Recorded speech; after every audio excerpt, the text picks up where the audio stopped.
সবার আগে বাংলাদেশ। আমরা সেই বাংলাদেশকে ধারণ করি, বাংলাদেশকে একটি দুর্নীতিমুক্ত সমৃদ্ধশালী বাংলাদেশ আমরা গড়ি। এটাই আজকের দিন আমাদের কর্তব্য। আমরা দেখেছি শহীদ রাষ্ট্রপতি জিয়াউর রহমান ওনার শাসন আমলে দুর্নীতিমুক্ত একটি বাংলাদেশ উনি গড়েছিলেন, যার কারণে গার্মেন্ট শিল্প, কৃষি বিপ্লব এবং আজকে আপনার রেমিটেন্স বিপ্লব হয়েছে। এবং এরপরে আমরা দেখেছি দেশনেত্রী খালেদা জিয়া, ওনার তিনবার প্রধানমন্ত্রী উনি হয়েছিলেন এবং বাংলাদেশের গণতান্ত্রিক ধারাকে অব্যাহত করেছেন। আজকে তাই যার হাতে আমরা পতাকা দেখতে পাচ্ছি, সেই দেশনায়ক তারেক রহমান, যিনি সবার আগে বাংলাদেশ এই কথাটি বলছেন, বাংলাদেশের মানুষকে যিনি ধারণ করেছেন, বাংলাদেশি এই যে কথাটি বলে সমগ্র বাংলাদেশের মানুষগুলোকে ঐক্যবদ্ধ করেছে। আমরা চাই যে ইনশাল্লাহ বাংলাদেশ এগিয়ে যাক এবং বাংলাদেশের মানুষ দুর্নীতিমুক্ত করে আমরা মুক্ত বাতাসে কোনো নিষ্পেষণ, নির্যাতন, অত্যাচার ছাড়া আজকে আমরা আমাদের ভোটের অধিকার প্রয়োগ করতে পেরেছি। আমার মনে পড়ছে ঠিক আজ থেকে 5 বছর আগে 2021 সালে যখন এই সেন্টারে আমি সর্বশেষ আমার ভোট দিতে এসেছিলাম, ওই সময় চ্যানেল আইয়ের আপনাদের ঢাকা থেকে অনেক সাংবাদিক এখানে ছিলেন। তাদের উপস্থিতিতে আমার সমস্ত মহিলা এজেন্টদেরকে বের করে দিয়েছিল। তারা আমার সামনে কান্না করেছিল। আমি তাদেরকে যখন ঢুকিয়ে দিলাম, এরপর আমি এই সেন্টার থেকে বের হওয়ার উইদিন 5 মিনিটস তাদেরকে আবার পুলিশ সহ সেখানে আমি যুবলীগের ছেলেরা তাদেরকে তখন বের করে দিয়েছে।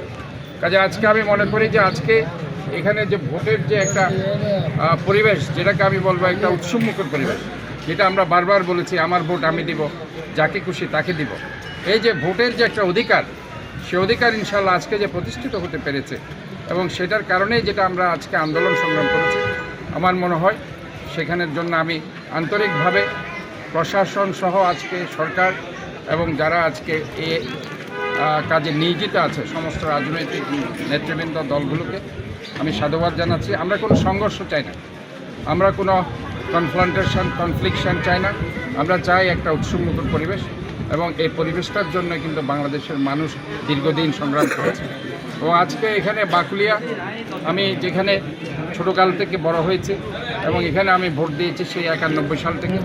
তো আজকে 91, 96, 2001-এর যে একটা পরিবেশ, যেখানে সবাই আড্ডা মেরেছে, ঘুরেছে, শেষ পর্যন্ত থেকেছে, ভোটের রেজাল্ট নিয়ে কেউ আনন্দ করেছে, কেউ হয়তো বা খুশি হতে পারেনি যারা পরাজিত হয়েছে, কিন্তু তাদের মধ্যে একটা বন্ধুসুলভ ভাব ছিল, তাদের মধ্যে একটা একাত্মতা ছিল, তাদের মধ্যে একটা আন্তরিকতা ছিল। আজকে আমি মনে করি রেজাল্ট যেটাই হোক না কেন, অবশ্যই এই আন্তরিকতা ধরে রাখতে হবে, এই ঐক্যবদ্ধতা ধরে রাখতে হবে।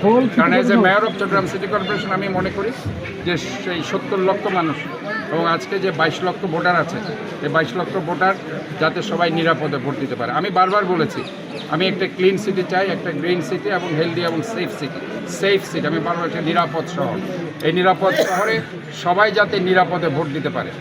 কেউ যাতে ভোট দিতে এসে সে যাতে ইনসাল্ট না হয়, তাকে যাতে কেউ অ্যাসাল্ট না করে, সে যাতে এখানে নির্যাতনের শিকার না হয়, যেটা গত 16 বছরও হয়েছে, যেটা নির্যাতনে পরিণত হয়েছে।